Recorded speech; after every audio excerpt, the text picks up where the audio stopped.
Hey everybody, here is another episode of Go Fast, Grow Fast, and today we are talking with Jim. And Jim, why don't you just take it away, introduce yourself.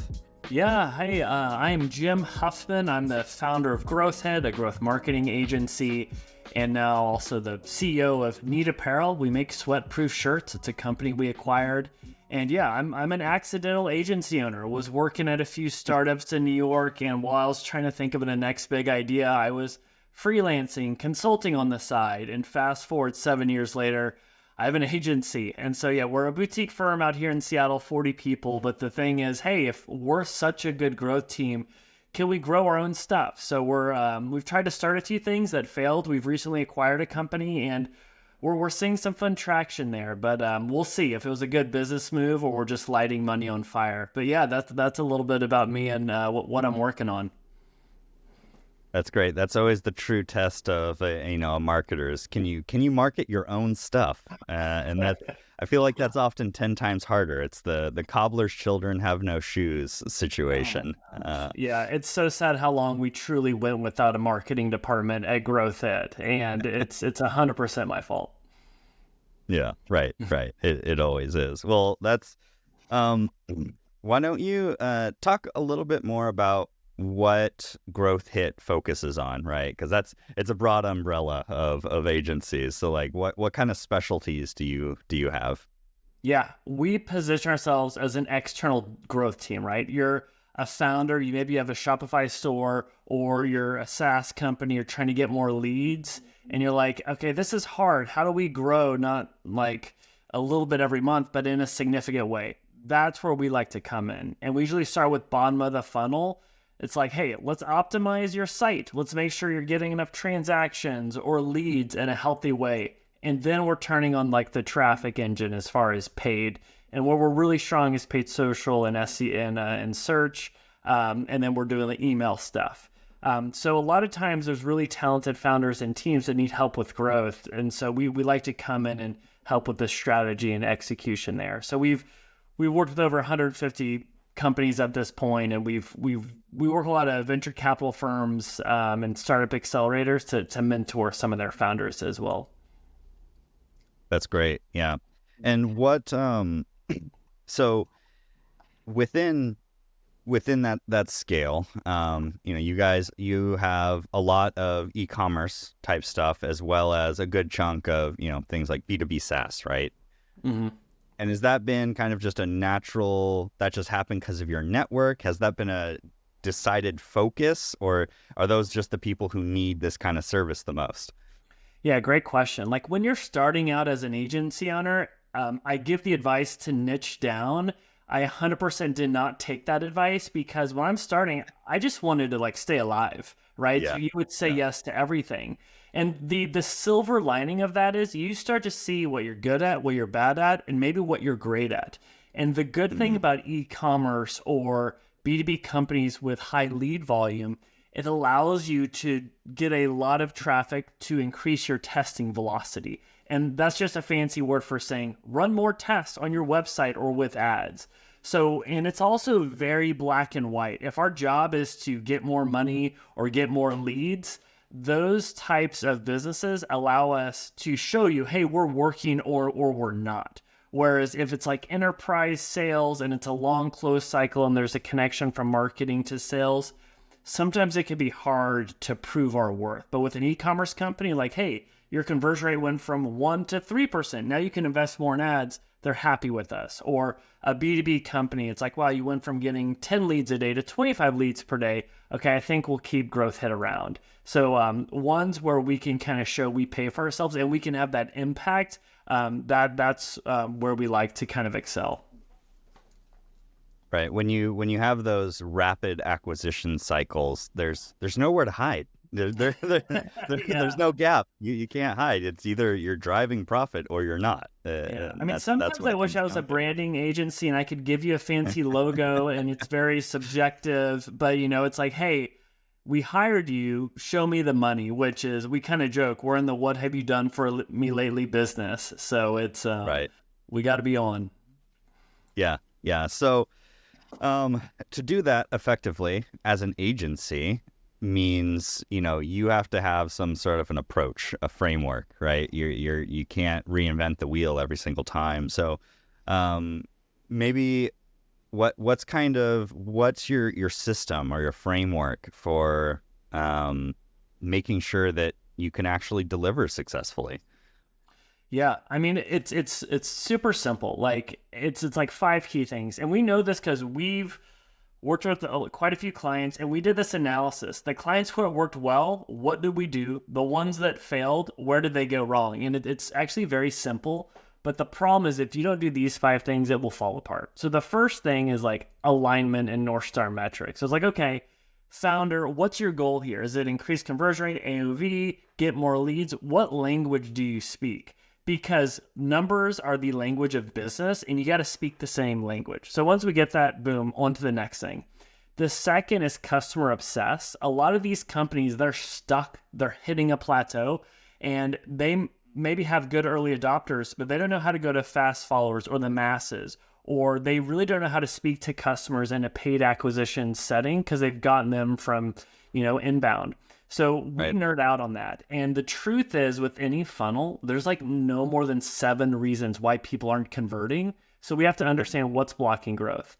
And then the other like core component, like 3 and 4, is a lot of people just do best practices or like, hey, look, our competitor's doing this. We'll throw it up on our website. And I've been guilty of that too. But here's the problem. That plateaus. Like you can't just do like copy and paste and best practices. You have to talk to customers through polls, X10 surveys, and get those insights on why they love you, why they hate you, and then turn those into action. And so we do that in like an iterative approach. And again, this stuff is it sounds very simple and it can be easy to do. You just have to get alignment to pull that off. Because if we can know a customer, if we can uncover the roadblocks and start this iterative approach of testing, good things will follow. So that's what we do. And it's funny, we have overinvested now in like process and systems in our onboarding because, people will notice issues in our progress before they see, or in our process before they see issues in progress. And so that's why, like you and I were talking beforehand, I'm more excited about like what systems people run to engineer growth, because if you do that, the results will follow. Because usually I see founders just kind of throw spaghetti against the wall, or they saw an article on TechCrunch last night at midnight, or like, that's it, we're doing TikTok-enabled AI ads or whatever that is. And the sad thing is that can really stall your team, and time is the most precious resource. And we don't use your team and resources wisely, the costs become much bigger than you realize. Right. Yeah. So what does a good system look like? Like, how do you even set up, like, what does that even mean? For people who are like, yeah, sure, a system sounds great. What am I supposed to do? Yeah. Well, first you need to know like where to start. And I think with every business, there's 3 potential issues you have. Do you have a traffic issue? Do you have a conversion issue? Or you need to go back to your core. You have a positioning issue. And once you know what your core blocker is of growth, that's where you start, right? And so usually if I'm starting with positioning, it's not even like, oh, what's your value prop or your ICP? People can go down a really crazy track there. And then some of those are good, but I go the opposite way. I'm like, okay, if we are positioned the right way, it's because we're not offering them the right thing. What's like the most irresistible offer, best offer we could give them to like get them excited about what we do? Because if you start with the offer, that is the foundation of all of your marketing, right? So we create a system for like, okay, creating your offer. Like Alex Hormozy has a great formula for it that we could nerd out on. And so from there, then it's like, okay, we've got the offer. What next? Do we already have traffic we aren't converting, or we don't have any traffic? And usually people don't have traffic. And so at least to do testing or hit their revenue goals. So what are you going to do to change to double, triple, quadruple your traffic? And then you have to look at your options. And there's 2 options. I can do paid options or non-paid options. And so that's dictated based on your balance sheet, on your profit margins if you've raised money. And so you have to be realistic. Like, okay, I want to double leads. How am I going to get them? And so we kind of do that with the combination of optimizing their site and then finding new traffic channels. But the system like I'm the most excited about that we've seen the most traction with is what we call the growth calendar. And here's where people can go wrong, and it's called the to-do list. And I think everyone here probably has their to-do list on their Apple Notes or whatever that is just blowing up. And you wake up, you're like, oh crap, what should I do? And we all know if it doesn't get scheduled, it doesn't get done. So take that approach with your growth strategy. Don't make a growth strategy. Don't make a growth plan. Make a growth calendar. Because when I look at our top clients, the ones that did big things, it's because every month they did something that I call making noise. They gave you a reason to care they exist, and they calendared it out. So if you're going to build a growth calendar, think of it in two simple categories. One, what are your always on marketing moments and events that you're doing? Like, I'm always doing Facebook ads. I'm always doing Google ads, always doing LinkedIn ads. I'm always doing SEO content. I'm always doing cold email, whatever that is. But then layer onto it in your growth calendar, your marketing moments or growth events. So it's like, okay, it's your fitness company, like Q1's a new year, new you, or you sell, bathing suits. Summer's going to be huge for new launches, or you're big in Q4 for gifting or whatever that could be. So in those peak seasons what you're going to do, but what about those trough seasons when it's rough? That's where you need to get creative. That's where maybe you're like building an email list, you're doing a collaboration or a partnership, or you're going to conferences. So if you can look at your next 12 months and engineer how you make noise every 2 to 4 weeks and actually deliver on it, those are the companies that can have like a big breakout success. And so, and how we manage that, we don't have like a fancy dashboard. We have an action tracker. So you make your 12-month calendar, and then every week you do your action tracker of like, okay, what actions did we take to hit that calendar? So it's kind of like a reverse dashboard, if you will. But those two tools are things that have really helped us. That's amazing. I mean, that right there is already a lot of value. And you make it sound so simple because, you have years of experience doing this, right? But that there's a lot of fundamental truths in what you just shared. And there's a big part of it is you do have to understand the positioning. You have to understand that, but then you actually have to execute on something, and you have to do it consistently over time to build that out. So, with this awesome approach, are you applying that to your own agency? Like, how are you guys actually getting clients these days? Yeah, we finally are, and it's sad how long it's taken. And it's like I said, it's my fault. Just because I was so sucked into the business, it's hard to. So how we're doing that is one, like with our offer, like with Growth Hit, like we will do a free CRO audit for basically anybody to see like if we can find ways to help them. That includes like a 3-page analysis. We do wireframe mockups. It costs us a pretty penny to do it, but if someone will get on the call with us, we'll do it for them. And so that's been pretty strong for being able to get people's attention and to get them to convert. So starting with like, what is that offer that we can do? Even on the neat side, we have like the no sweat guarantee, where if you sweat through your shirt, it's on us. So there's one, is like starting with the offer. And then as far as executing it, it's interesting, like with our business, it's like, what is the seasonality? We know Q4, Q1 budgets can be coming up, or they're planning. So we do a lot of content around that.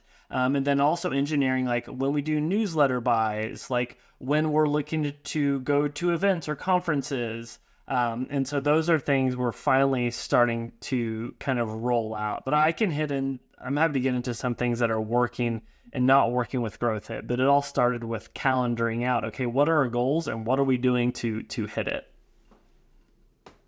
Yeah, no, that's really good. And I would actually love to dive into some of the nitty gritty of what is and isn't working in terms of channels or tactics that you guys are trying out.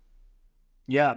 So what we care about at Growth Hit is like lead volume, right? And getting qualified leads. And based on our close rate, we know how many calls we need to have a day. And so I looked at it, and we basically needed to double it. It's like, okay, how do we do that? So again, in the spirit of like eating our own dog food, we looked at our conversion rate on our website, and we're like, this can be better. We're a CRO agency. I think we know how to do this. It was more just like getting resources to pull it off. And so we were actually able to double our conversion rate on our website. It wasn't instant. Our first two experiments failed. We tested exposing it Calendly. We tested, basically putting exposed forms on the right. But that actually didn't matter. It was still the type form that worked the best, but it was Mm, making more of a bottoms up approach where having custom pages by service and running Google ads where the keywords in the Google ads align with the keywords on the page. right. And that's been transformative for us. And then just kind of uploading or updating case studies, making it more mobile friendly. And again, it took about 3 months, but that's been huge. So now we're like, awesome, the site is optimized. For us, ads hit us a little bit of a ceiling. And so like, okay, what can we do to diversify ways we get leads? We've been working on some partnerships where it's software products that would also refer us. Some of them get a referral fee, some don't. As you all probably know, biz dev deals are long and painful, but if you can get them to work, they're huge. So that's helped me get like 20% more of the way to the leads that I want, right? So we increase the conversion rate for paid search and other ads. Boom, that's working. We got partnerships going. There we go. The other thing for me is, incentivizing referrals. And so talking to existing clients and previous clients, literally just asking them if they will, hey, their founders that need help with growth or CRO, hit us up. And by the way, that's really hard and awkward to do. And it's like low hanging fruit. But if we would test scripts on how we do it in a non-salesy way, because I'm the one doing it and I don't like doing that stuff, but we've found ways to do that. But then the final piece that has worked the best is content marketing. But like, again, we're a marketing agency at the end of the day. We're a commodity and we compete with other marketing agencies. So how do you stand out? It's like, oh, here's another blog post on like 10 growth hacks for 2024 or whatever it is. So the only content we can make that is truly unique to us is about our story.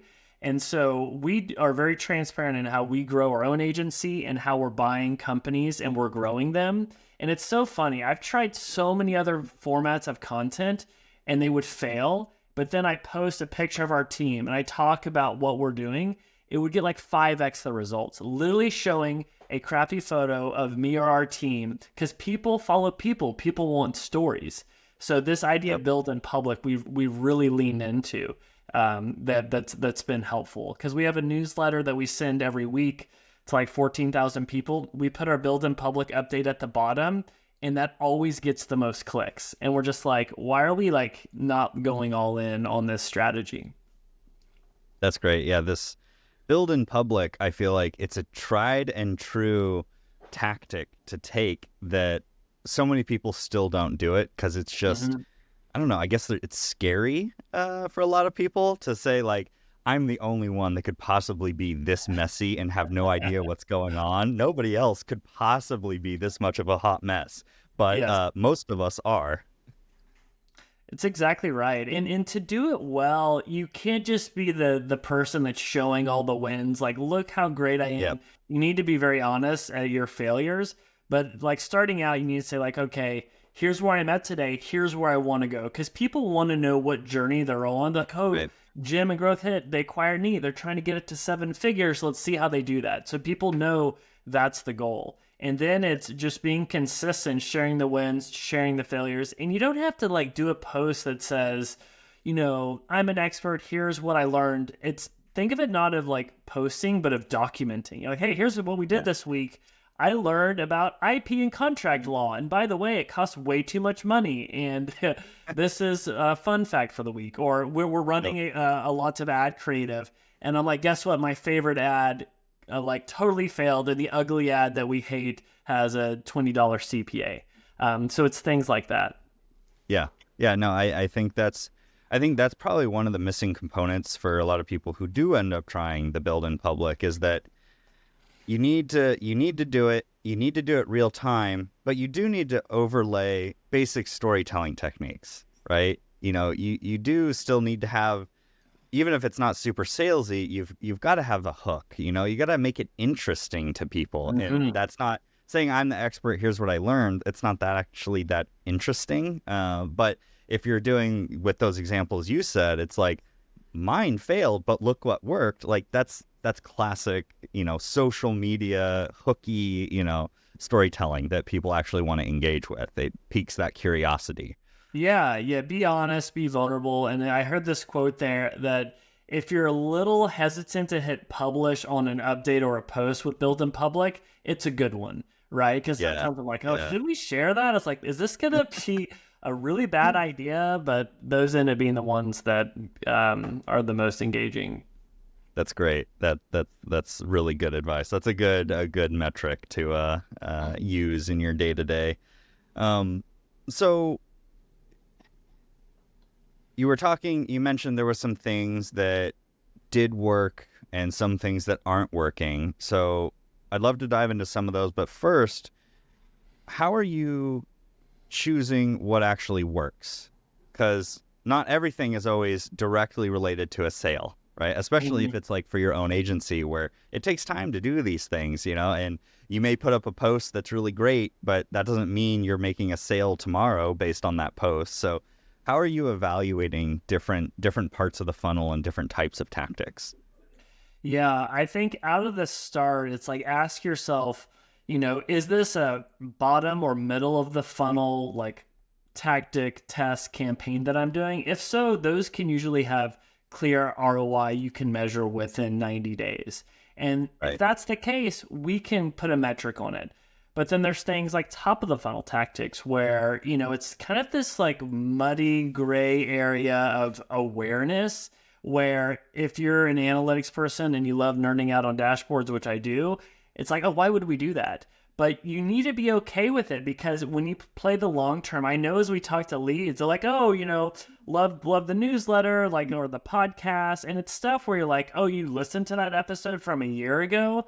It's hard to get that attribution unless you talk to people. And it's funny, I talked to this CMO of a publicly traded company that does billions of dollars. And he just talks about, it's okay to have things that aren't going to have direct ROI. Just budget out what % you're comfortable with putting towards top of funnel, and whether it's brand awareness or or frequency, just be comfortable with that. But if it's something that needs to have ROI, the other thing is you need to give it time to cook. So whenever we put a test live for something that should ROI, we put a marker of how long we're going to give it. Because too many times I see people cut stuff short.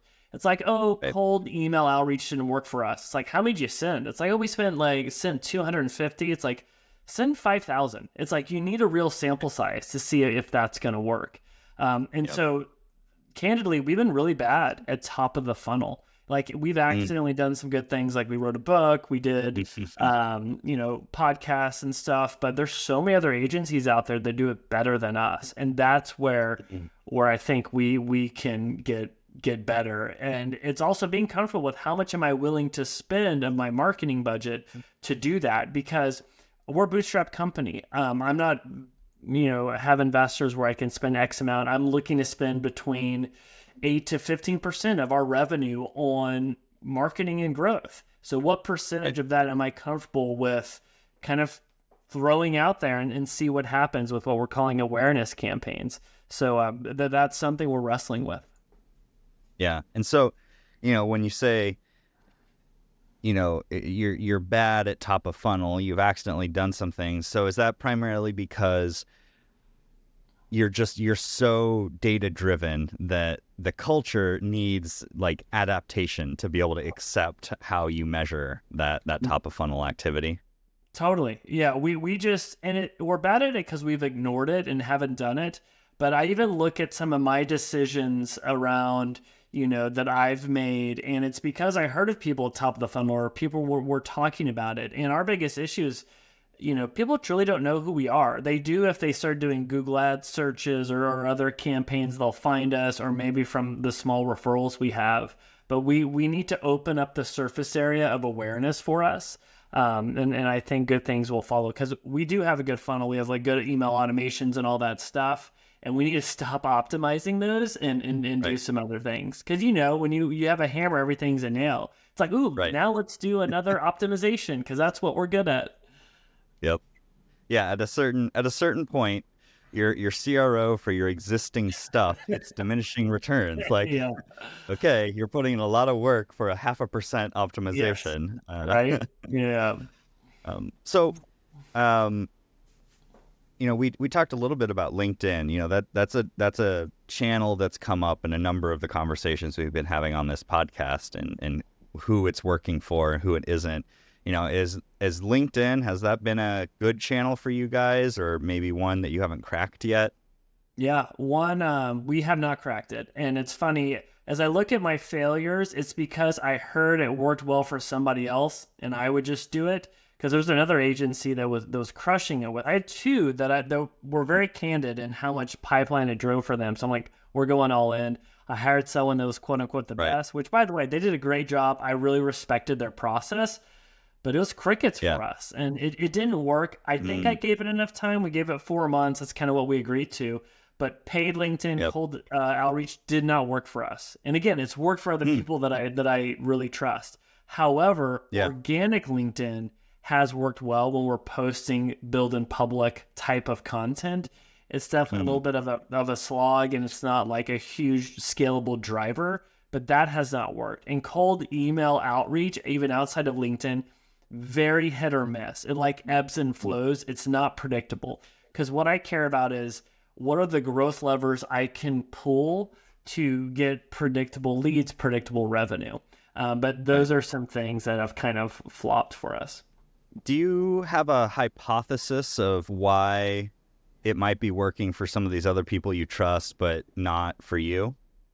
I think their personas are more engaged on LinkedIn and more open to having conversations there, where our personas, I think, are elsewhere.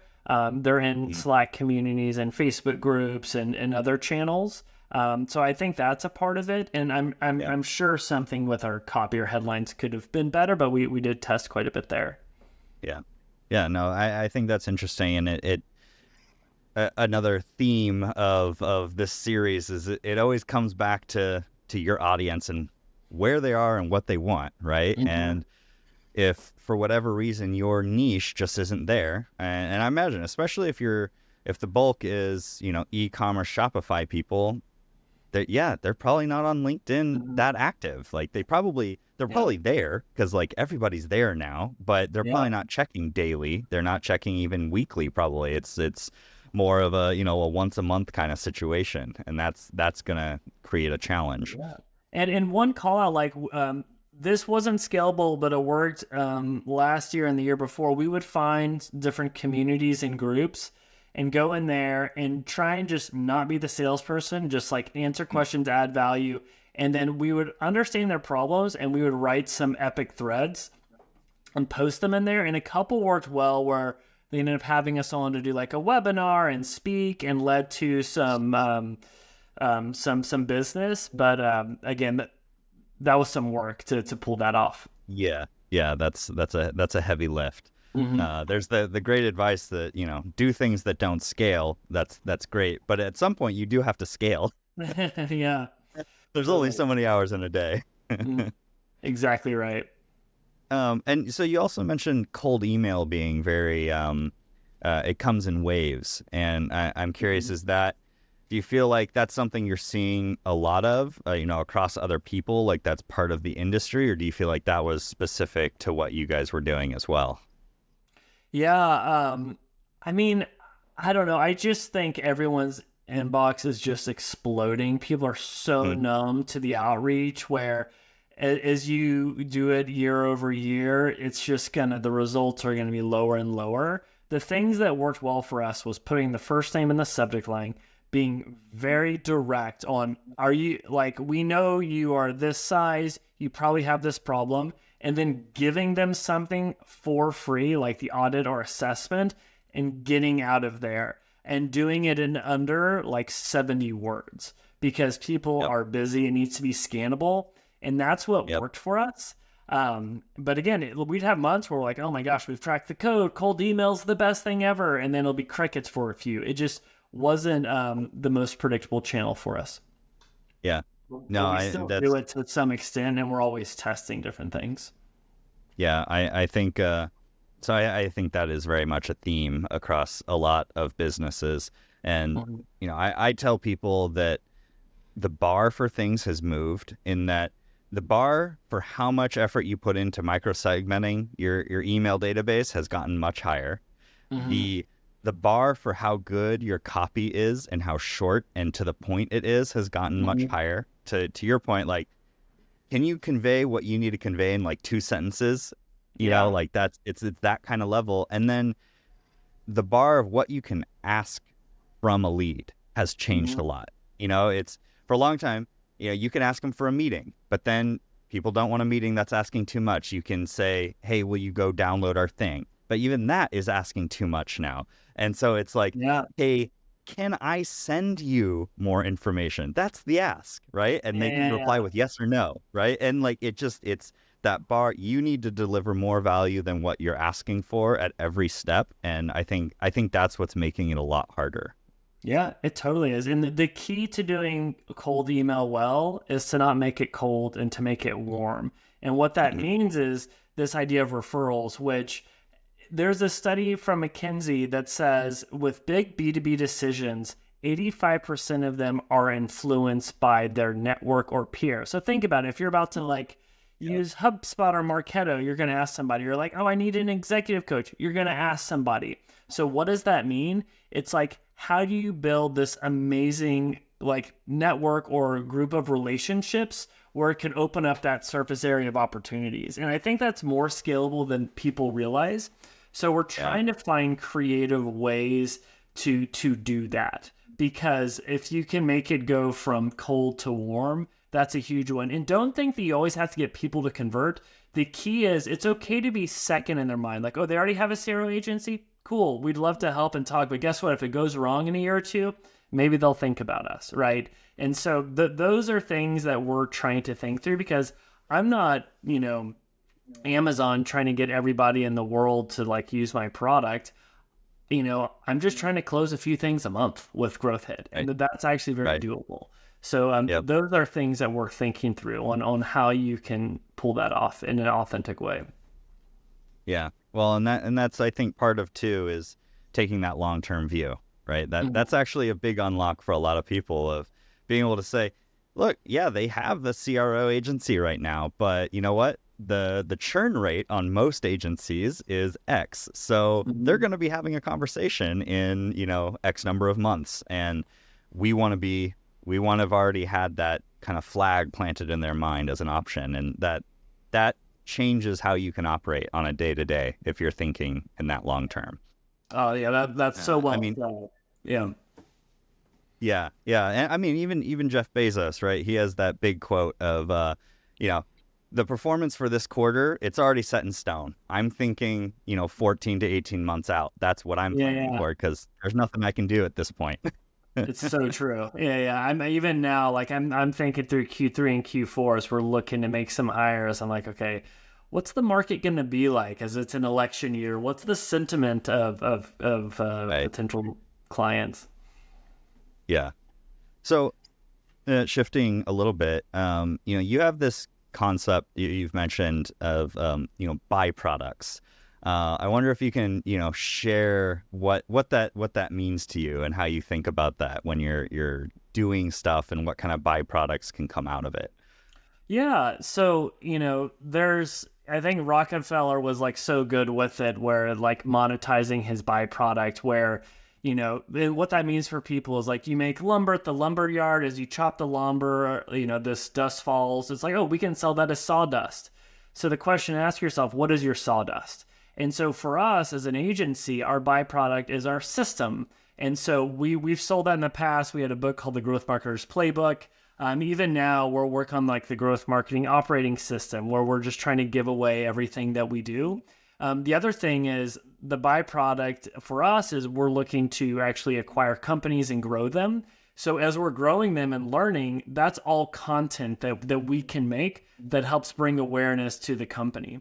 So it's something I always try and look at is like, yes, you sell a product, which is this service of being an agency, but what are these other little things you're building internally that people would be fascinated by and like?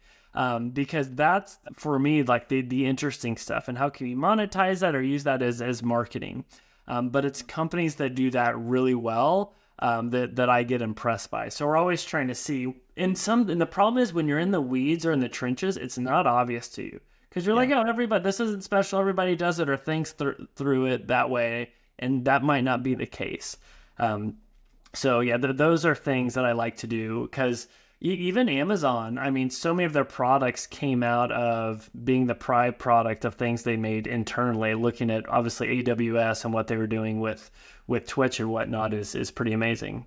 Right. Yeah. I was talking to an investor the other day, and he was like, one of the best signals is if you built something internally, that's probably a good product idea. Like that's a great filter. Yeah, it solves your own problem, right? Yep. So, as we kind of wrap this up, it's been a great conversation so far, but I ask everybody, how you are using AI in your day-to-day. Yeah. As an agency owner, AI is coming for us first as far as copywriting or designs or creative. So we're doing a lot of testing with it. And the question is, when can we roll it out with clients? And luckily, we have this brand Neat that we're also using as a guinea pig for it. So we're testing quite a few different things, right? Obviously, we're using ChatGPT. We're using Copy AI is great, but ChatGPT is also great just for doing simple copy frameworks that we have. We've been testing Cast Magic as well, which is an interesting tool where you can upload your data from transcripts, sales scripts, podcasts, videos, and it uses all the data from that to then make marketing assets. We've even had someone make a tool for us where we can upload customer reviews from Shopify and use the language of customers to write marketing copy for websites, emails, and ads. So that's been really helpful. We're very interested right now in testing a lot of creative tools. So there's like Ad Creative AI that we're doing. And so those are still kind of like hit or miss on if they're good, but I know they're only going to get better. I don't know if you saw, I was reading TechCrunch yesterday, the new creative tools Meta is launching for ads teams are really getting better. And then we also use Ripple for we use Pencil for ads, and then Ripple. If anyone is on ActiveCampaign or Klaviyo, you can use Ripple to custom design all of your ads. And then the final one is Needle AI, where it'll crawl all of your Google Analytics and website traffic and your ad campaigns to give recommendations. It's still like interesting. I think AI is better for execution rather than strategy, but we're keeping an eye on it. But yeah, because if we can find ways to use AI to either be faster or cheaper and pass that through to our clients, then it's a win. If not, AI is going to eat our lunch, and I'm going to have to become a barista or something out here in Seattle. The baristas are going to be the first to be replaced by robots too, just like the pizza makers. Yeah. So that's probably not even a good alternative, right? There we go. Yeah.